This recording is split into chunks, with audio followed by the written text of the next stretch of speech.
देखा है तो मारुति में आपको दिखता नहीं था कि भाई गाड़ी ना तेल पी रही है। जो एक्सीलरेटर है ना, वो उसका जो फील है ना, वो डायरेक्ट वो ऐसा लगता है कि भाई उसका थ्रो मेरे हिसाब से रात के टाइम पे हाईवे में सफिशिएंट नहीं है। मतलब यही है, तेल बहुत पीती है। तेल तो पीती है भाई। यार ये एक बहुत ही खतरनाक क्वेश्चन है। हेलो भाई, welcome back to our channel two by Davis. और आज की वाली वीडियो के अंदर आपके लिए लेके आए हैं हम क्रेटा।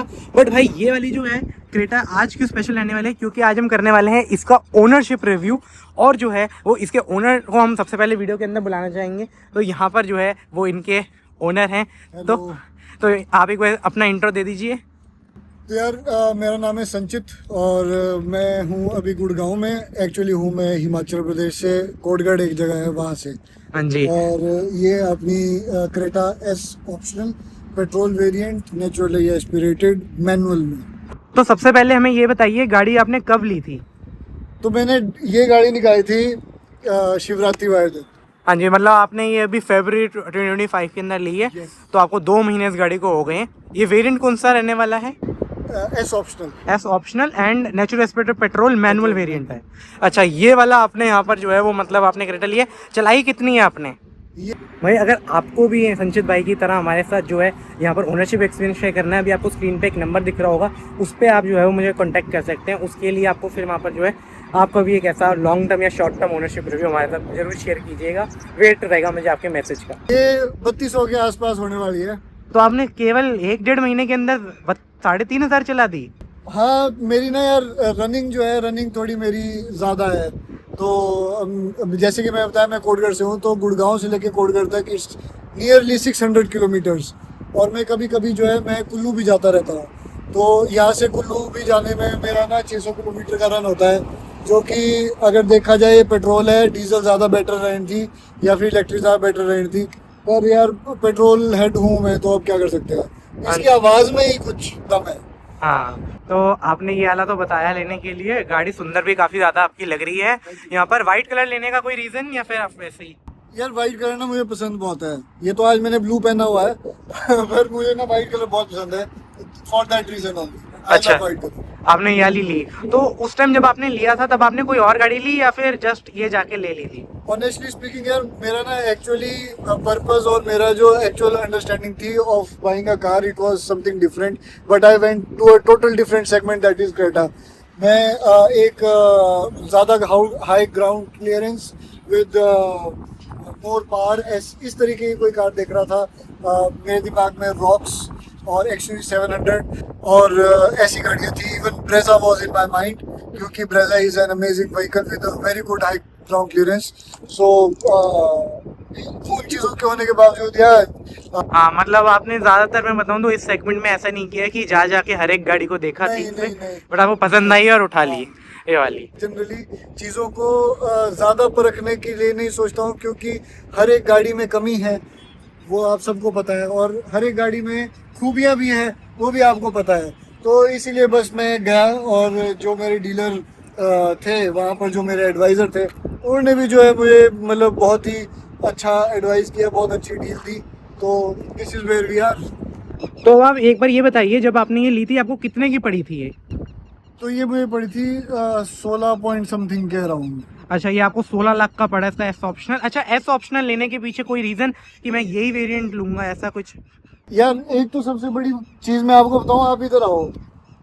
ये एस ऑप्शन लेने का ये रीज़न है कि इसमें आपको ब्लैक अलॉयज मिलते हैं। अब कई बंदे बोलेंगे कि ये बहुत ही बेकार सा रीज़न है कि आप एस ऑप्शन के लिए आप ये बोल रहे हैं, आप टॉप मॉडल लेके भी तो ये अलॉय लगा सकते हैं। ये क्या आपने गाड़ी के अंदर यहाँ पर रखा हुआ है? It is involve one citrus flavour.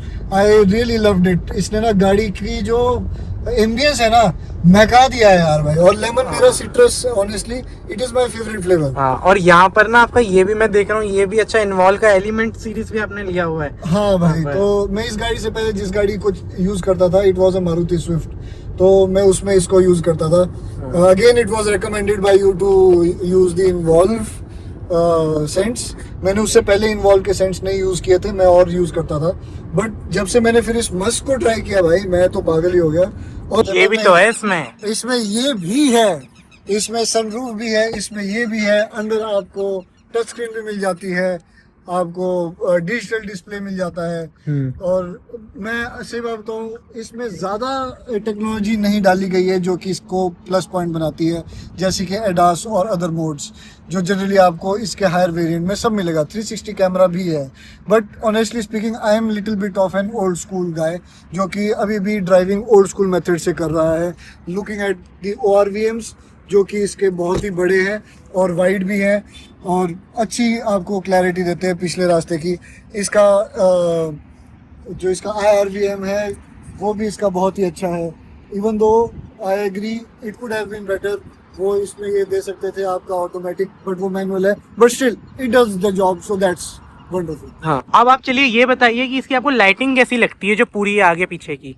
यार honestly speaking this is also one of the highlights जो इसकी लाइटिंग है जी। अगर आप बात करो इसकी जो इसकी मेन लाइट आती है, जो हेडलाइट आती है, उसका थ्रो मेरे हिसाब से रात के टाइम पे हाईवे में सफिशिएंट नहीं है। वो और बेटर हो सकता था। LED सेटअप आ रहा है, इट्स नॉट प्रोजेक्टर। या तो ये प्रोजेक्टर LED देते, नहीं तो अगर LED अगर देते LED थोड़ी और बेटर देते।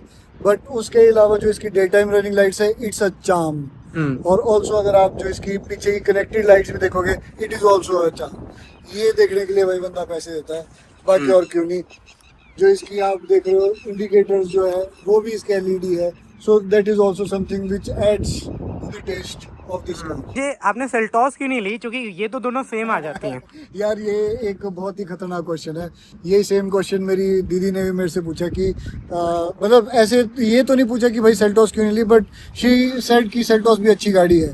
हाँ, ये दोनों बहनें हैं, ठीक है। सेल्टॉस और ये सेम प्राइस पॉइंट्स में आपको सेम गाड़ी सेम सब कुछ मिल जाता है। बट यार ये पता नहीं कुछ अंदर से ना पर्सनल जो प्रेफरेंस होती है हर एक बंदे की, वो इसी वजह से मेरा झुकाव Hyundai की तरफ थोड़ा ज़्यादा था। मेरा एक्सपीरियंस अगर इवन मेरे फैमिली से जो बोलते हैं तो उन सब से जो एक्सपीरियंस था वो मारुति और Hyundai पे अभी ज़्यादा रहा है। सेल्टॉस की मैंने ड्राइव ली थी, बट मुझे पता नहीं इस पर थोड़ा है।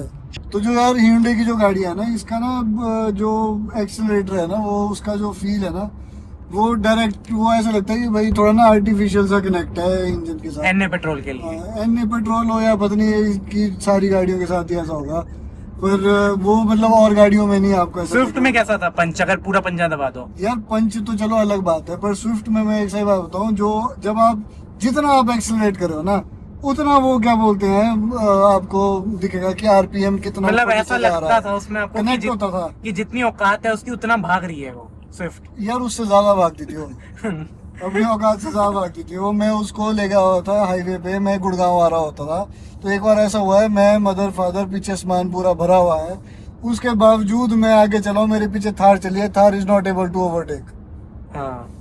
आई एम रनिंग एट, ये मतलब मैं एडवाइज नहीं करता हूँ ऐसा करना। I was running at 170 km/h and Thar was running at lower speed than mine. उसने स्पीड रखी होगी पूरी दबा के, मैंने भी रखी है दबा के। He was not able to overtake. तो अब जरा आ जाते हैं इस गाड़ी के पॉजिटिव एंड नेगेटिव्स के ऊपर। तो सबसे पहले ओनर से मैं ये पूछना चाहूंगा कि आपको इसकी गाड़ी के नेगेटिव्स क्या क्या लगे?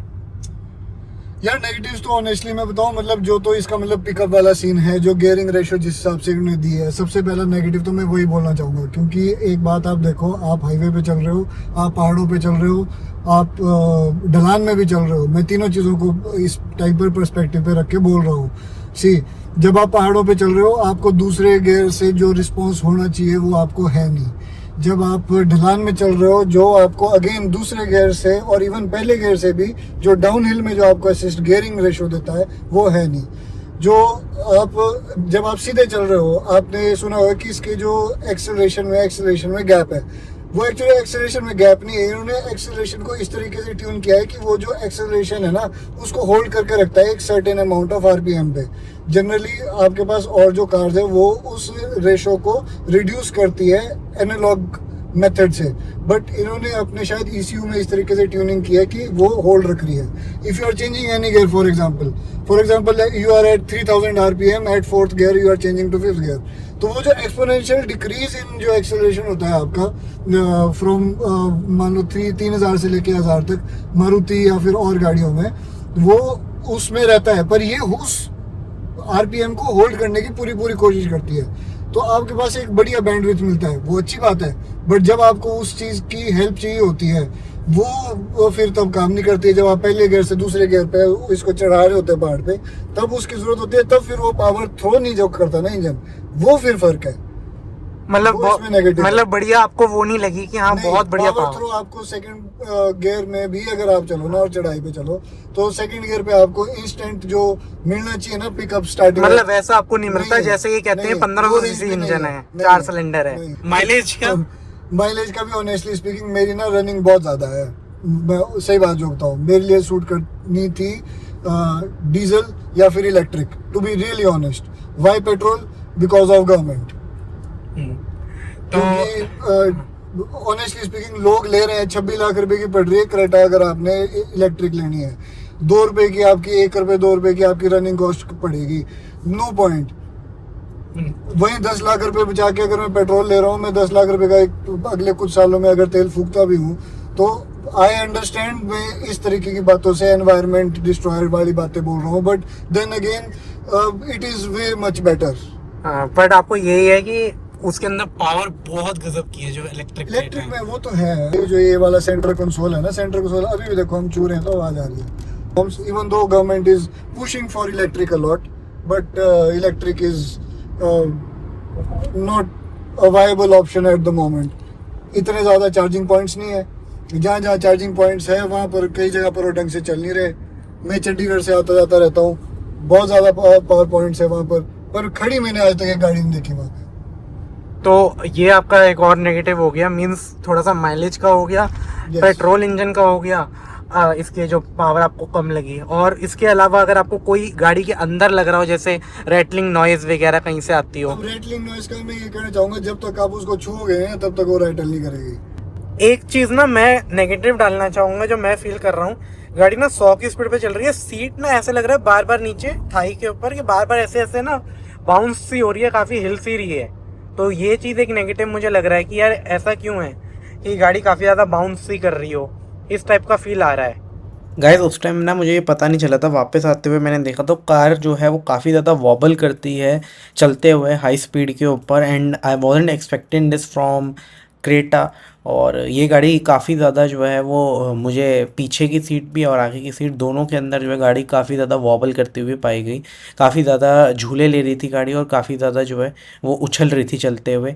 हम पॉजिटिव शुरू कर देते हैं। सबसे बड़ा पॉजिटिव एक और बताता हूँ, तब से लेके जब से हम चले हम 60 में क्रूज लगा के चले हुए हैं। अब मैं क्रूज पर ही इसको, आप 6th गियर में आप देखना, आप अपने आप देखो, मैंने इसकी क्रूज की स्पीड लिमिट कर दी है इस टाइम पे 100, और अब आप देख रहे हो जिस हिसाब से इसका एक्सेलरेशन हो रहा है, this is all cruise control, this is no manual effort. तो ये जा रही है, मतलब ये मना नहीं करे कि मैं नहीं जाऊंगी। और मिनिमम क्रूज कंट्रोल इसमें रहेगा आपका 38 किलोमीटर पर आवर की स्पीड पे, वहां से लेके आपके पास रेंज है 150 तक, 160 भी है शायद, नहीं 200 तक है, 200 तक होगी फिर, पर 200 तक तो मैं ले नहीं गया इसको, मैं तो यार मैं 200 पेट्रोल वाली तो जाएगी भी नहीं। आप बताइए आप इसके और। तो यार अब मैं साथ ही साथ देखो हर एक चीज में आदमी को ना पॉजिटिव और नेगेटिव चीजें ना मिलती ही रहती, जैसे कि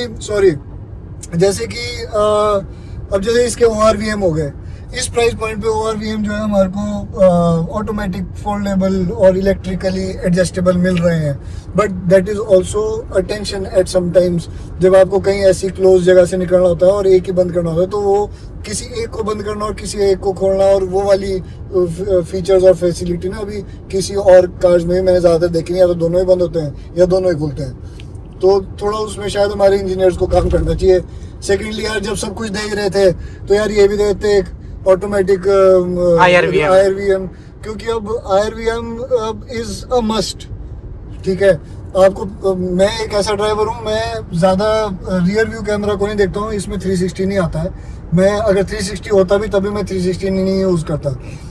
मेरा पॉइंट ही इस वाले वेरिएंट को लेने का ये था, क्योंकि इसमें एडास नहीं मिल रहा है, इसमें ज़्यादा मतलब एडवांस टेक्नोलॉजीज नहीं मिल रही है, क्योंकि मुझे वो चीज़ें यूज़ करनी भी नहीं थी।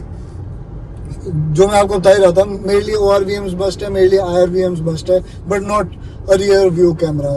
इवन दो आई एग्री, इसमें रियर सेंसर्स के साथ फ्रंट सेंसर्स अगर साथ में देते तो वो एक बहुत ही बड़ा एड ऑन रहता। सीटिंग कंफर्ट आपको इस गाड़ी का कैसा लगता है?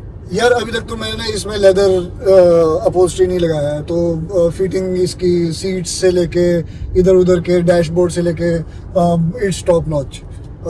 Honestly it's a very master product और डिस्टिंक्टिव प्रोडक्ट है से दे हैव क्रिएटेड, जिसमें आपको इतना ज़्यादा कॉस्ट भी इन्वॉल्व नहीं है और आपको फीचर्स भी कंफर्टेबली सारे मिल रहे हैं. यस एवरेज का थोड़ा है, आई एग्री, बट यस वो तो बंदा कोई अगर पेट्रोल ले रहा हो कहीं ना कहीं उसको दिमाग में पता ही होगा कि यार ये थोड़ा पिएगी, क्योंकि ये हैवी भी है यार ये तो. मतलब आपको मेन अगर आपको नेगेटिव बताना है तो यही है कि इंजन में परफॉर्मेंस नहीं है ज्यादा और आपको माइलेज इसके अंदर नहीं है, ये दो मेन नेगेटिव. जैसे अभी कहा कि ये गाड़ी तो हैवी है बट रेटिंग जो इसकी आई थी वो आई थी 3 स्टार या 2.9 ही आई थी वो. अच्छा अगर आप ध्यान से प्यार से चलाओ तो you are safe, but yes I completely agree कि हाँ सेफ्टी पे थोड़ा ज़्यादा काम कर सकते हैं, इवन दो इतनी हैवी कार होने के बावजूद, जहाँ पर इंजन के साथ साथ आपको एवरेज नहीं मिल रही है. आप अगर भाई नई गाड़ी ले रहे हैं और कराना चाहते हैं पीडीआई और वो भी हमसे, मेरे और मेरी बाकी टीम से,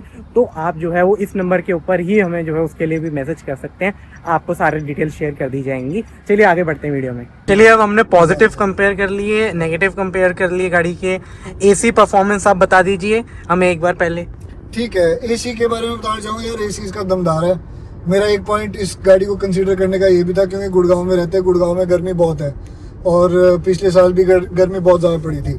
मैं मारुति में था, स्विफ्ट में था, छोटी गाड़ी है, आई अंडरस्टैंड उसकी एसी की परफॉर्मेंस इतनी अच्छी हो नहीं सकती, पर उसी दौरान मैं बैठा था Hyundai की और शायद एक कोई गाड़ी आती है, मैंने उबर की थी, तो मैं हैरान परेशान और मतलब सरप्राइज टू सी कि भाई अंदर तो ठंडी हवा आ रही है और मेरी स्विफ्ट में नहीं आती थी. सो आई लर्न कि भाई Hyundai का जो एसी है इट इज़ मार्वलस.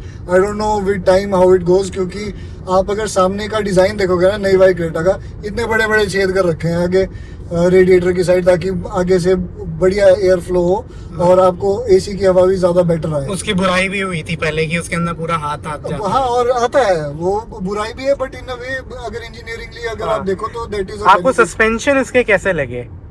यार सस्पेंशन तो मेरे को इसके थोड़े सॉफ्टर लगे अगर देखा जाए.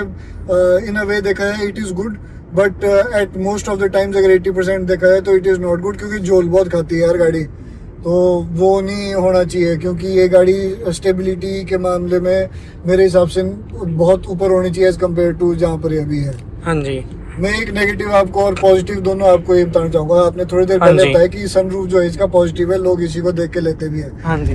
पर होने के बावजूद भी इसमें मेरे पास नेगेटिव पॉइंट ये है कि इसमें ना गंदगी जमा हो जाती है. हाँ जी. और उसकी मेंटेनेंस जो है ना वो बहुत ही इन डेप्थ आपको टाइम टू टाइम देखते रहना पड़ेगा अगर बारिश बुरिश हो. और अगर वो मिस होगी तो इतना मोटा खर्चा है ना फिर इसका सनरूफ को ठीक कराने का कि आप बोलोगे कि यार ये क्या है. तो यार भाई जैसे मैं एसी का बता रहा था कि एसी बहुत बढ़िया है, पर आपके पास में कभी कभी ऐसी सिचुएशन आ जाती है कि भाई आपको कहीं पर खड़े होना पड़ता है थोड़ी देर के लिए, बाहर गर्मी होती है या फिर बाहर सर्दी होती है, आप हीटर ऑन करते हो तो आप देखते हो कि एसी चल रहा है. तो एज कम्पेयर टू मारुति अगर देखा है तो मारुति में आपको दिखता नहीं था कि भाई गाड़ी ना तेल पी रही है. जैसे लोग बोलते रहे कि इंजन ऑन रखो, एसी चलते हुए तेल पीती है, इसमें साफ दिखता है. इसमें किलोमीटर नीचे नीचे होते जाते हैं खड़ी गाड़ी में भी कि भाई इतना है विद इन मिनट्स. और वो मैं ये नहीं बोल रहा हूँ कि थोड़ी देर बाद, विद इन मिनट्स आपको दिख जाए कि 1 किलोमीटर 2 किलोमीटर का ड्रॉप आने लग गया. बट देन अगेन अब अगर पावरफुल कोई चीज़ चाहिए तो आपको छोटी मोटी चीज़ों को तो देखना ही पड़ेगा. तो मतलब यही है, तेल बहुत पीती है. तेल तो पीती है भाई. बाकी ये आपको ना बढ़िया सा मिल जाता है पूरा टच स्क्रीन सिस्टम, कोई इसके अंदर लैग वगैरह नहीं है. बट एक है कि जैसे धूप आ रही है ना तो काफ़ी थोड़ी ब्राइटनेस मुझे ऐसा लगा ज़्यादा होनी चाहिए. अभी मैं ना नॉर्मल करके दिखाता हूँ, इतना हमें दिख रहा है, पर अगर मैं ब्राइटनेस वीडियो की बढ़ाऊंगा ना तब आपको थोड़ा सा दिखेगा कि ये रेडिया मीडिया ऑफ लिखा हुआ है, तो ये सब आपको दिखेगा. तो एप्पल कारप्ले में आ जाते हैं तो ऐसा कुछ है, थोड़ी ब्राइटनेस ज़्यादा करनी चाहिए थी इनको. बाकी रिस्पॉन्स सही है, वायरलेस मिल जाता है इसमें, अपर वेरिएंट्स के अंदर वायर्ड है इसका. तो यार जैसे कि आप देख सकते हो ये डिक्की, और कहीं ना कहीं मेरे को ना डिक्की छोटी लगी यार. तो इसकी तो डिक्की सबसे बड़ी है. बोलते तो है इसकी डिक्की बहुत बड़ी है, बट भले उन्हें जो लिप जो इसका कम करने के लिए इसको एकदम स्ट्रेट कर दिया है ना, अगर ये रखते ना इसको थोड़ा और नीचे तो ये थोड़ा और नीचे चला जाता. अब छोटी मैं इसको क्यों बोल रहा हूँ, सबसे बड़ी होने के बावजूद भी, कि अगर मुझे इसको फैमिली पर्पस के लिए अगर यूटिलाइज करना है ना, तो मुझे जो ये पीछे की आपकी ट्रे रहती है, इस ट्रे को मेरे को रिमूव करना ही पड़ेगा, and that will affect my rear visibility, जो कि एक अच्छी बात नहीं है। तो अगर ये थोड़ा भले ही, yes I agree this is positive from engineering perspective, पर अगर थोड़ा नीचे कर भी देते ना तो कुछ होता नहीं, बस इसकी थोड़ी सी ना इंक्रीज ही होती, मतलब। ग्राउंड क्लियरेंस कैसी लगी आपको? बहुत गाड़ी की? बढ़िया, नो डाउट बेस्ट अभी तक तो इस गाड़ी के हिसाब से। मैं नहीं बोल रहा हूँ कि और बेटर भी हो सकती थी, बट इस गाड़ी के हिसाब से बेस्ट है, अभी तक मेरे को कोई दिक्कत नहीं। तो अब आप एक और चीज़ बता दीजिए, फिर वीडियो को हम कंक्लूड कर लेते हैं कि अगर आप किसी को रेकमेंड करना चाहेंगे हमारे व्यूअर को ये गाड़ी? मैं उन्हीं लोगों को रिकमेंड करूँगा जो तो यार क्रेटा के दीवाने हैं, वो तो ले ही ज़रूर। सेकेंडली, अगर पेट्रोल लेना चाह रहे हैं तो आपकी रनिंग जो है वो कम होनी चाहिए। नई तरह मत कर लेना कि भाई रनिंग ज़्यादा होने के बावजूद भी पेट्रोल ले ली, या फिर तुम यार उतना पेट्रोल भर सको तो तब फिर तुम ले ही लो। क्रेटा में कंफ्यूज हो, सेल्टॉस में कंफ्यूज हो, कोई सी भी सेगमेंट की गाड़ी में कंफ्यूज हो, 5 लाख से लेके 50 लाख तक की, तो हमारे लिए भाई एक है कार कंसल्टेंट सर्विस, आप हमारी ऑप्ट कर सकते हैं। ये स्क्रीन के ऊपर नंबर आ रहा होगा, इसके ऊपर आप जा सकते हैं और आप जो है हमारे से मदद मांग सकते हैं डायरेक्ट कॉन्टैक्ट करके। इसके ऊपर व्हाट्सएप नंबर ये वाला रहने वाला है। चलिए भाई, ये था हमारा एक ownership review Hyundai Creta S optional petrol naturally aspirated manual का। अगर पसंद आया तो प्लीज़ कमेंट के अंदर बताइएगा हमें। और ये थी आज की एक video. Thanks for watching, please subscribe.